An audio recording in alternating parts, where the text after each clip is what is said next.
Hello there, it's Cassie. Welcome back to my YouTube channel.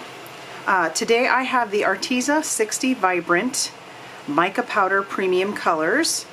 And I haven't ever really used a whole lot of mica powder. From what I understand, it is a little bit like Perfect Pearls. So I'm excited to give these a try. Arteza sent these to me. And it looks like there's a lot of great colors. Obviously there's 60, so we're going to have some options here. And what I want to do is kind of play around with these a little bit. And I want to show you how they can be used with different products and how you might be able to use them in your paper crafting. I am going to try and mix them with like some white paint, maybe even a little bit of gel medium, see how that works, and then some modeling paste. And then we'll, that way we can have other ways of using them. I also want to try and put those in some clear embossing powder and sprays. I know that they can be done with sprays, and we're just gonna have fun. So I'm gonna go play with these for a little bit, and then I will come back and I will show you what I did. Okay, so I opened them up and I swatched them out, and so here's how they look opened up. And they weren't in this order. I put them in the order that I wanted them in. So basically I just chose the colors. I started, I did rainbow order, and then so it had like the whites were the G's, and then we had the R's for reds, Y's for yellow, and so on and so forth down the line. So I swatched them on white and I swatched them on black. So I swatched them on white. I started off trying to just put the number behind and also write the color, and then that just got to be too much. So I wrote the number just above because I didn't want the number to get lost in some of the darker colors. But ooh, are those not gorgeous? Goodness. I decided I had to put them on black because some of them look extremely different on black. So here's how they look on the black. And if you notice, I do have a spot that is open, and that is because probably just somewhere in packaging it got messed up, but I have two of the 05, which is the royal orange, and I should have an 014. So I am missing a color. I imagine if that happens to you, you could just contact the company, and they would send you a new one or something. But yeah, so I'm just missing one color. I don't even know how different that color would be, but and I never really trust the packaging as far as like on the back of the box, because swatching them out makes them look so different. And that's why I highly recommend you swatching out your colors. Now, because these are mica powders, I did stamp them using this particular stamp from Waffle Flower. Here I stamped out using my swatch. I always use this one. This is the Color Swatches Stamp Set. And I stamped it out as many times as I needed. And then I just used one of the little solid stamps from this set. This is called Color Swatches for Inkpads, and so obviously Inkpads, but I found it came in super handy for this as well. So I used some embossing ink, which is what you'd want to use, that or Versamark ink or something along those lines, some sort of a sticky ink that's clear. And then I just used this paintbrush that I have that I don't use for paint. This one actually came with my Perfect Pearls. So I used this one and I just painted, dabbed. Mostly the colors from the cap were enough to be able to just wipe that right on top. But some of these are just absolutely gorgeous.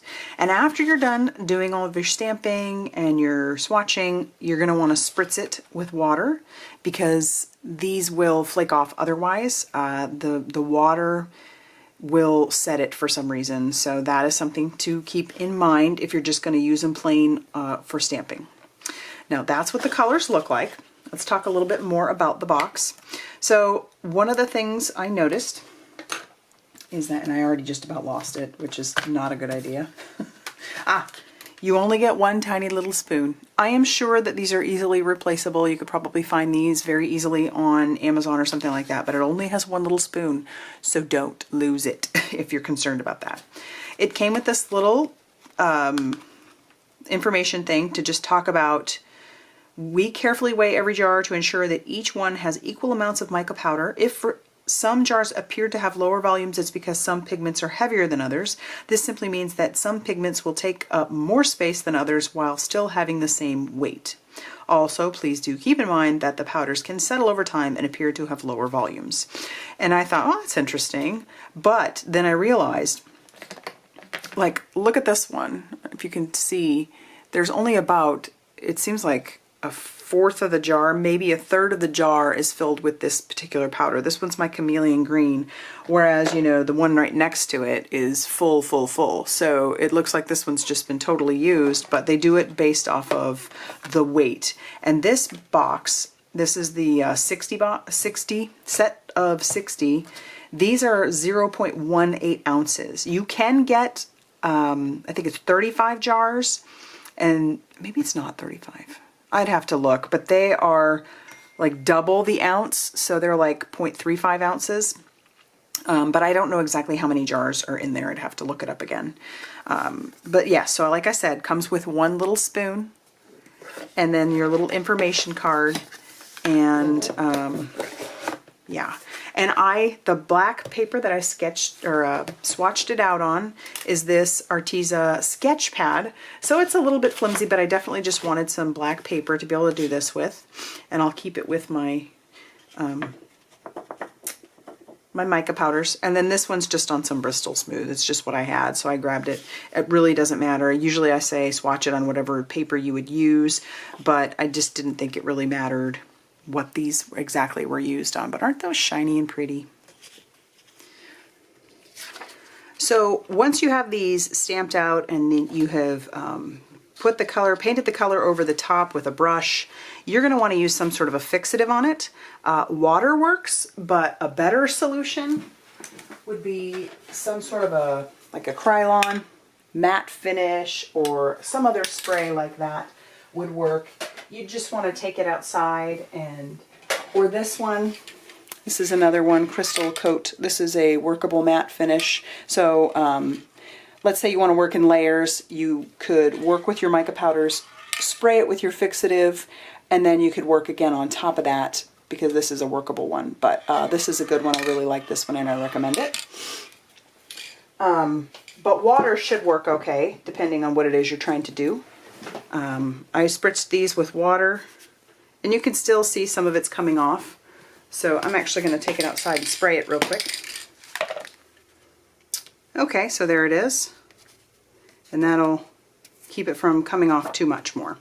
And then I'm just going to keep these with my deal.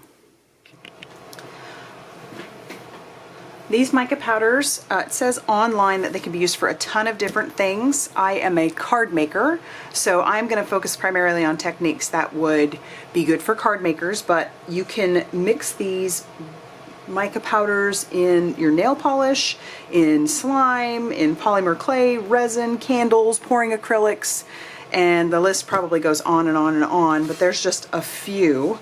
I do want to mix it in some things because I want to see, you know, how we're going to get there.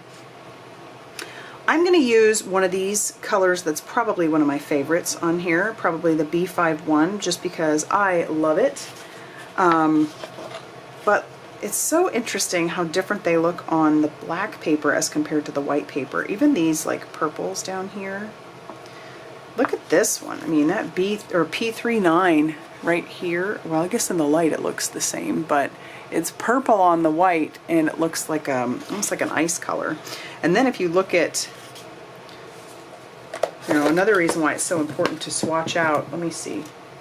Is it these ones? B55. So check out this one. It looks so white. This is the B555, but it's like this really pretty blue here.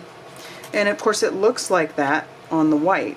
So, and the same thing with the B54, it's the same sort of thing. It's like this, almost like a seafoam green. And then, yeah, not the same on there.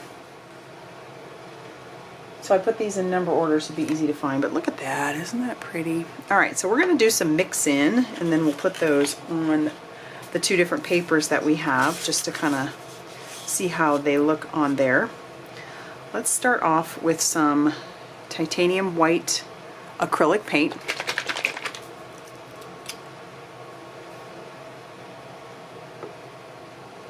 I'm not going to use a lot. We'll just put a little bit down. I assume it's going to be the same kind of color for all these, except for the one that I use because it's clear. I'm just going to dip my little spoon in, and I don't know how much you need. I think you just kind of gauge That might be too much. So let's see, we can always get more if we need to.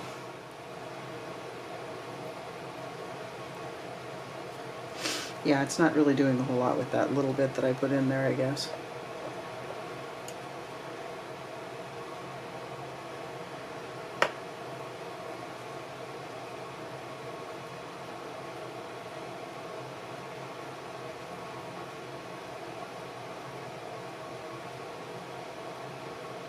Still not doing a whole lot.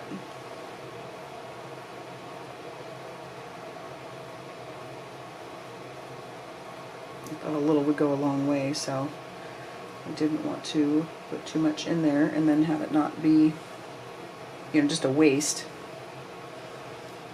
Okay, well, it's a little bit better. Alright, so let's take a look at how that looks on just some white paper. Then we'll put it on.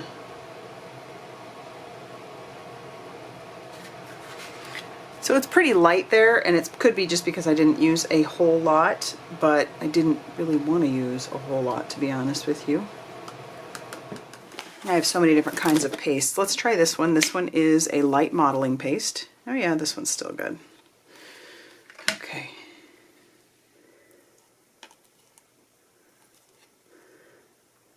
There's a lesson in using your stuff. I mean, I almost used it up, so I don't feel so bad. Ooh, that's probably too much. Let's see.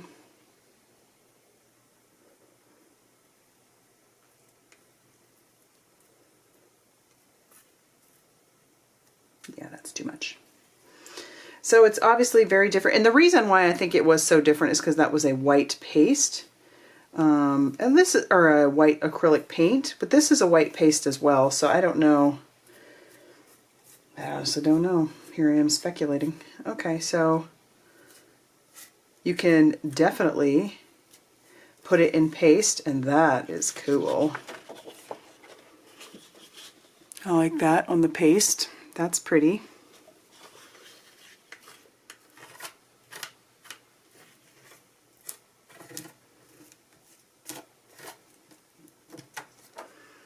Alright, we're going to save that for something, because why not? I'm going to go clean up this mess real quick, because I don't want it sitting around, otherwise it'll turn into cement, so I'll be back. Alright, next thing we're going to use would be this gel. You could use this to tack down stuff inside of your art journals. This one is a little bit thicker gel. There's fluids. This one is just a regular gel, but it can give some really cool effects when it dries. So let's try some of the powder in that.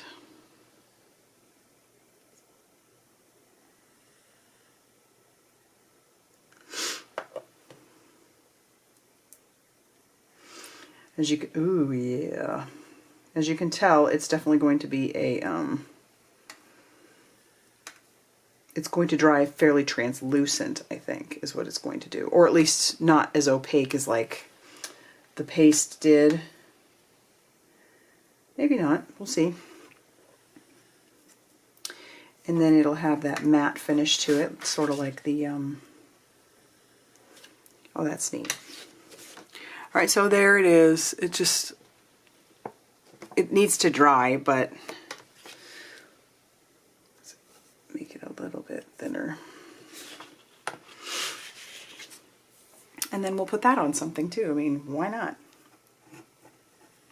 Okay. Ooh, that's pretty. All right, once again, I'm going to go clean everything off. So I'm anxious to see how these will be when they actually dry. You can already tell there's a little bit of a difference here.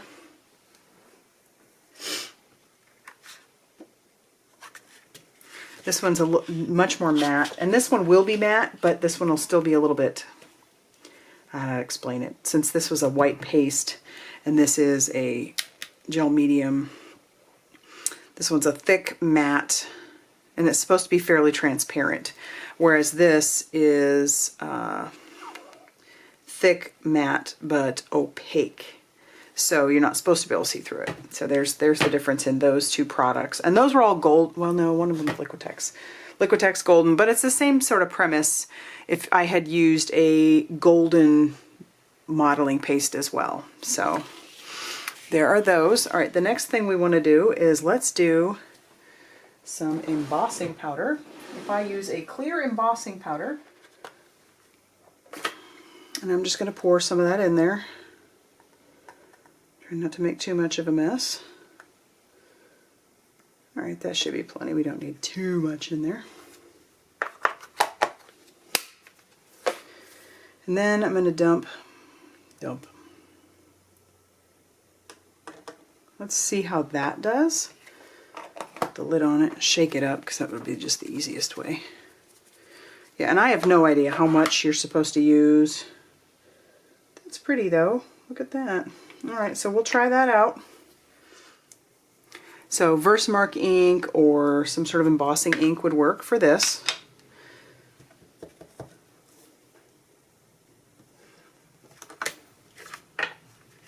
And we'll do it on the black as well.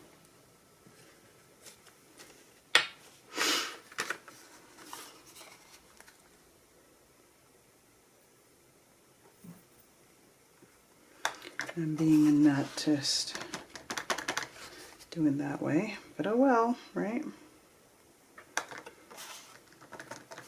We'll heat emboss that here in a second. Let's get some on this one.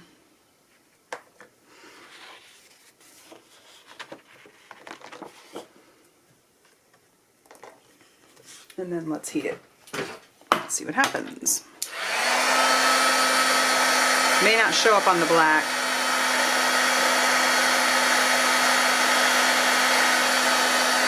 No, but it has this really cool iridescence, so that's neat.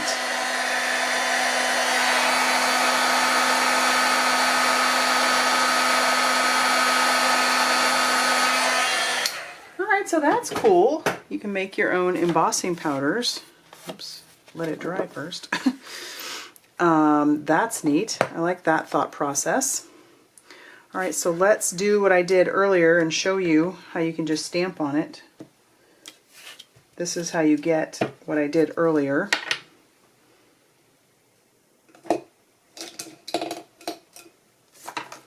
Wherever I put the paintbrush. Here we go. It's starting to get ugly in here. I'm going to just use the cap because there's plenty on the cap. Well, not really, but...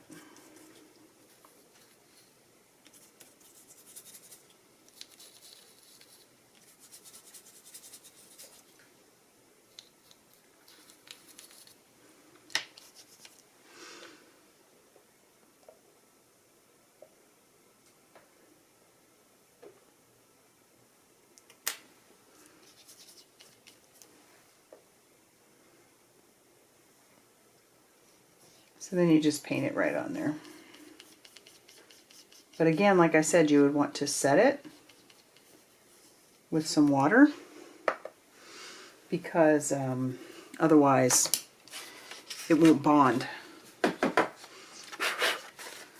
So I just have a little spritz bottle, one of the little Ranger bottles with water. And I'll just spritz that. That was probably too much. And then you let that dry. And then we wanted to make a spray out of it. So let me use one of my little bottles. Put some water in it. I have a lot of these little bottles sitting around. Not going to do too much in there.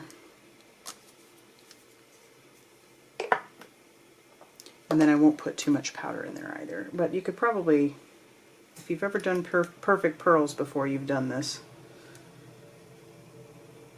That's probably too much. But oh well.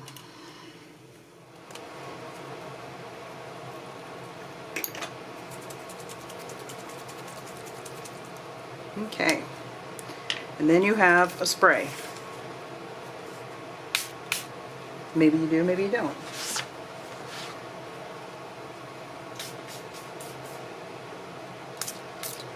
Okay. Oh, that's cool. You can paint with it too.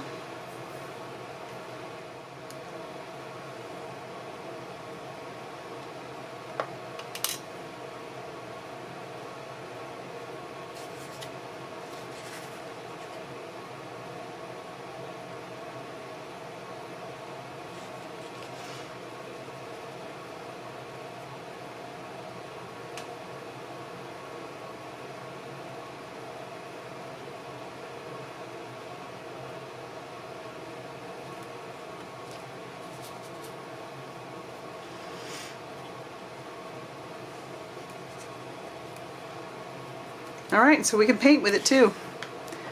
Just add a little bit of water, maybe a little less powder than I had, and you can paint with it. That's really cool. So let's take a look at the ways that you can use it. I did it on black paper and I also did it on white paper. So what we did is we mixed it in with some white acrylic paint, and you can absolutely do that. And I suppose if you add more, you'll be able to change the intensity of the color of the white paint. I also put it into some modeling paste, and I put it on the black paper and on the white paper, and it looks pretty cool on both. I also put it into some gel medium, and so I put that on the black paper and also on the gel medium, or the white paper. And you can take a look at the difference between the two. This one is obviously very opaque, and this one is a little bit transparent. Same thing with the one on the black paper. So this one is very opaque, and this one is becoming a little bit more transparent. And this is still a little bit wet, so it might change even more as it dries. We also mixed it in with some clear embossing powder, and it isn't much on the black, but you can see it on the white. We also stamped with it using a Versamark or a sticky ink, embossing ink of sorts, and then we brushed the powder over the top and then spritzed that with water. So we did it both on the black and the white. We mixed it in some water in a spray bottle, and then we sprayed it on the white. You can sort of see it there, not as much, more in person, and you can really see it on the black. Love that. And then the final thing we did was we painted with it. So we just added a little bit of water, added a little bit of the pigment, and we painted, and it's beautiful both on the white and the black. So I'm going to come back in and I'm going to say this stuff is the better option between all of these, or between this and water to use on these. Like I thought the water would be fine with my paint, and here it seems to be okay on the white, but it's still kind of rubbing off on my hand. Here it rubbed off completely, so what I would suggest is if you are going to paint with them, or if you're going to stamp with them, that you spray it with a fixative. It will stay if you use a fixative. It just, with the water, it's kind of hit or miss. So that is my suggestion. So there's 7 ways that you can use your mica powders. That's just as a card maker, certain ways that you can use it. I'm sure there are many, many more ways. If you have any questions, please leave that in the comment section down below. I'm going to have everything that I used listed in the description box down below, even down to the little bottles, the little misters. You will, if you saw it in here, I will hopefully remember to link it down below. And if you liked this video, please hit the like button and subscribe if you haven't already done so. And I will see you very soon in the next video. Bye, everybody.